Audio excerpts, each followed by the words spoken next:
தம்பி விஜய் வர கேஸ் விலை ஏறினதுக்கு ஒரு பெரிய இது கொடுத்துருக்காரு அறிக்கை. கச்சா எண்ணெய் ஏறிடுச்சான், இறங்கலையாம். ஒரு அதிகாரப்பூர்வம் விஞ்ஞானபூர்வம் அங்கே இருக்கா? எங்கள் மாநில தலைவரோட அறிக்கையை பாருங்கள், விஜயோட அறிக்கையை பாருங்கள். அவர் தெளிவாக எவ்வளவு ஏறி இருக்கு, இதற்கு முன்னால் நம்ம எவ்வளோ கொடுத்தோம், எவ்வளவு குறைச்சோம், இன்னைக்கு தவிர்க்க முடியாத காரணத்தினால ஏற்றப்பட்டிருக்கிறதுன்னு. சும்மா பொதுவாக நான் கேட்குறேன், உங்களை டிக்கெட்டு எவ்வளோப்பா விற்கிறீங்க?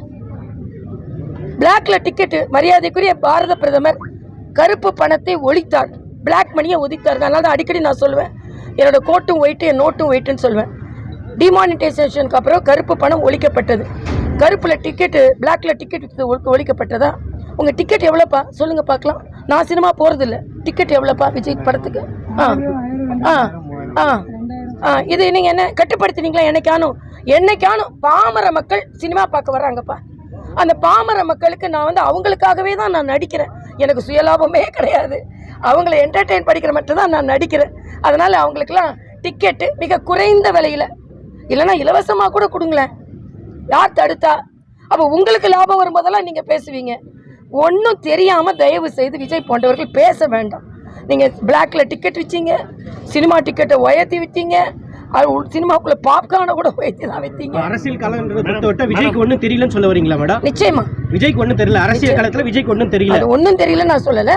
சினிமாவில் நடிக்க தெரியும், அவ்வளோதான். வசனம் பேச தெரியும், டான்ஸ் ஆட தெரியும், ஏமாற்றவும் தெரியும். அரசியல் பொருளாதாரம் போன்றவற்றில் தெரியலையே.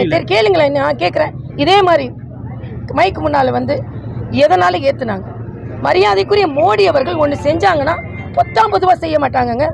மகளிர் தினத்தை அன்னைக்கு ஏன் 100 ரூபா குறைச்சாரு? மகளிரெல்லாம் மகிழ்ச்சியாக இருக்கணும்னு. இன்னைக்கு 62% ஏறினதுனால மிக குறைந்த விலையில் ஏற்றி இருக்கிறார். பட் நாங்கள்லாம் அதுவும் வேண்டாம், நாங்கள் கோரிக்கை வைக்கலான்னு இருக்கோம். நான் ஆளுநராக இருக்கும் பொழுது முதல்வர் சந்திரசேகர் ராவ், மரியாதைக்குரிய பிரதமர் அவர்கள் தெலுங்கானாவுக்கே திட்டங்களை கொண்டு வந்தால் கூட வரமாட்டேன்னு சொல்லி இன்றைய மக்கள் அவரை வரவிடாமல் ஆக்கிவிட்டார்கள். அதே நிலை தமிழக முதலமைச்சருக்கு வரும் என்பதை நான் தெரிவித்துக் கொள்கிறேன். ஏன்னா மக்களுக்காக வந்தாரை வரவேற்கும் தமிழகங்க. ஒரு பிரதமர் நம்ம நாட்டுக்கு வந்திருக்காரு, எவ்வளவுதான் உங்க கொள்கை மாறுபாடு இருக்கட்டும், வரவேற்கணுமா இல்லையா? கலந்து கொள்ள வேண்டுமா இல்லையா? அதற்கான முறையான அழைப்பு கொடுக்கப்பட்டிருக்கு எல்லா இடத்துலயும்.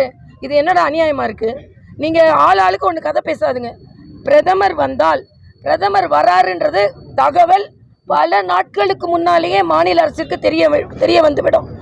அதற்கப்புறம் பாதுகாப்பு அதிகாரிகள் எல்லாம் வருவாங்க. என்னவோ முதலமைச்சர் எதுவுமே தெரியாம உட்கார்ந்துருக்க மாதிரி பேசுறீங்க. தகவலே தெரியாதா? தகவல் தெரியாம இருந்தா அதை விட தப்பு. நான் கேட்கிறேன், அதை கேன்சல் பண்ணவே முடியாதா? ஊட்டி எங்க ஓடி போகுதா? பிரதமர் நம்ம தமிழ்நாட்டை தேடி வந்திருக்கிறாரு. ஊட்டி எங்க ஓடி போடுது? ராசா ஊட்டியில தானே இருக்கிறாரு. இன்னைக்கு அவர் வீடுன்னு காமிக்கிறாரு. எவ்வளவு பெரிய வீட்டில் உட்கார்ந்துருக்காரு, கேட்குறீங்களா யாராவது கேள்வி? அதனால தவறு தவறு தவறு. முதல்வர் பிரதமரை வந்து வரவேற்றிருக்க வேண்டும், அரசு விழாவில் கலந்திருக்க வேண்டும்.